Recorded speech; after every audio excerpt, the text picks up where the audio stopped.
Hello दोस्तों, नमस्कार। उम्मीद करते हैं आप अच्छे होंगे। आज हम कक्षा 10वीं के हिंदी का दूसरा पेपर के बारे में आज चर्चा करेंगे। इसमें बहुत ही महत्वपूर्ण प्रश्न हैं जो आपको पेपर में ज़रूर कुछ ना कुछ हेल्प करेंगे। पहला प्रश्न, नेताजी की प्रतिमा की ऊंचाई कितनी थी? तो नेताजी की प्रतिमा की ऊंचाई 2 फुट थी। कलम का जादूगर किसे कहा जाता है? तो रामवृक्ष बेनीपुर को कहा जाता है। सूरसारावली के कवि का नाम कौन है? तो सूरदास जी है। कवि निराला का जन्म कब हुआ था? सन 1899 में हुआ था। कुहासा का अर्थ कोहरा होता है। प्रगतिवादी के प्रमुख कवि कौन है? तो प्रगतिवादी के प्रमुख कवि कौन कौन इसमें इसमें ये Jagmohan Singh, the number option हो जाएगा। इसके बाद आते हैं, रस के कितने अंग होते हैं? तो रस के 4 अंग होते हैं। आधुनिक हिंदी साहित्य कविता का प्रारंभ कब से हुआ? तो 1900 से माना जाता है। अर्थ के दृष्टि वाक्य कितने प्रकार के होते हैं? तो अर्थ के दृष्टि वाक्य 8 प्रकार के होते हैं, ये हो जाएगा। छंद कितने प्रकार होते हैं? छंद के 2 प्रकार होते हैं। वल्लभाचार्य किसके गुरु थे? सूरदास जी के गुरु थे। दोहा छंद की प्रथम और तृतीय चरण में कितनी मात्राएं होती है? तो दोहा छंद के पहले और तीसरे चरण में 13-13 मात्राएं होती हैं। आइए अब ऑब्जेक्टिव में देखते हैं।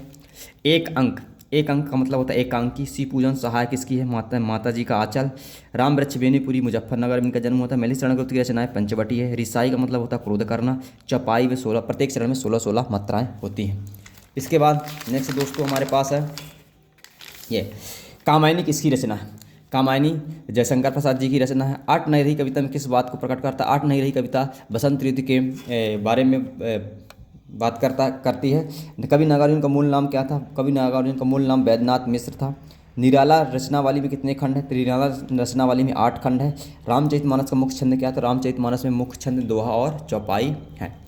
विनय पत्रिका किसकी रचना? तो विनय पत्रिका की रचना जो रची गई किस भाषा में है? तो ब्रज भाषा में। ये दोस्तों आपको याद रखना है कि रामचरितमानस किस में लिखी गई है? अवधि में लिखी गई है। और जो विनय पत्रिका है किस में लिखी गई? ब्रजभाषा में। तो तुलसीदास जी की जो भाषा 2 है, ब्रजभाषा और दूसरी कौन सी? अवधी भाषा। ये आपको ध्यान रखना है। हिंदी का प्रथम उपन्यास परीक्षा गुरु को माना जाता है, ये सत्य है। कहानी के 6 तत्व होते हैं, सत्य है। श्री कृष्ण ने गोपियों को समझाने के लिए उद्धव को भेजा था, ये भी क्या है? सत्य है। भगवान श्री कृष्ण ने गोपियों को समझाने के लिए उद्धव को भेजा था। बिस्मिल्लाह का हिंदू मुस्लिम एकता के समर्थक थे, ये भी क्या है? सत्य है। पर्वतीय सुंदरता मन को नहीं भाती। पर्वतीय सुंदरता मन को नहीं भाती, ये क्या है? असत्य है। ये हो जाएगा असत्य। पर्वतीय सुंदरता मन को नहीं भाती मतलब पर्वतीय सुंदरता हमको मन के करते बहुत भाती है। संस्मरण में कल्पना तत्व की प्रधानता होती है, तो बिल्कुल नहीं, गलत है। संस्मरण में हम क्या करते हैं? स्मरण करके लिखते हैं, उसको हम क्या कहते हैं? संस्मरण कहते हैं, तो ये क्या जाएगा? गलत है। तो ये 2 तो हमारे पास असत्य है। इसके बाद दोस्तों ये बहुत सारे प्रश्न दिए गए हैं, बहुत ही, जैसे काव्य की परिभाषा है, पुनरुक्ति प्रकाश अलंकार है, रस किसे कहते हैं, चौपाई छंद का उदाहरण लिखिए। बहुत ही इंपॉर्टेंट प्रश्न है, इनको जरूर आप पढ़ के जाइए। कवि परिचय है, रामवृक्ष बेनीपुरी यतेंद्र नाथ मिश्र जी का है। भगवत ये प्रश्न है, नाटक एकांकी में अंतर है।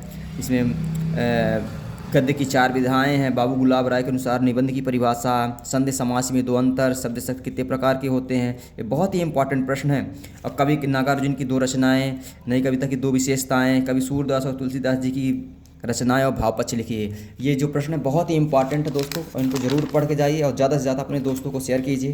अब ये प्रश्न है हमारे पास, ये खेल के बारे में 2 मित्रों के बीच में संवाद लिखना है, अनुशासन का महत्व लिखना है, फसल क्या है ये, और इसका ये संदर्भ प्रसंग व्याख्या करना है। ये अट नहीं रही, ये बहुत ही इम्पॉर्टेंट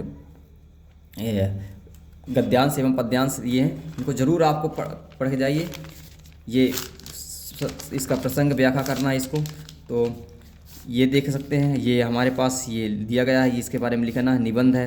फिर इसके बाद ये अपठित गद्यांश है ठीक। इसके बाद सबसे लास्ट में दिया ये हमारे पास दोस्तों जो बहुत ही महत्वपूर्ण है, एप्लीकेशन किसका दिया गया है? परीक्षा काल का आवेदन पत्र है। ध्वनि विस्तारा के अंतर तो क्या लिखना है? जिलाधीश महोदय जी को पत्र लिखना है, जिसके लिए ध्वनि विस्तारा के अंतरों पर क्या लगाना हो? रोक लगाना हो।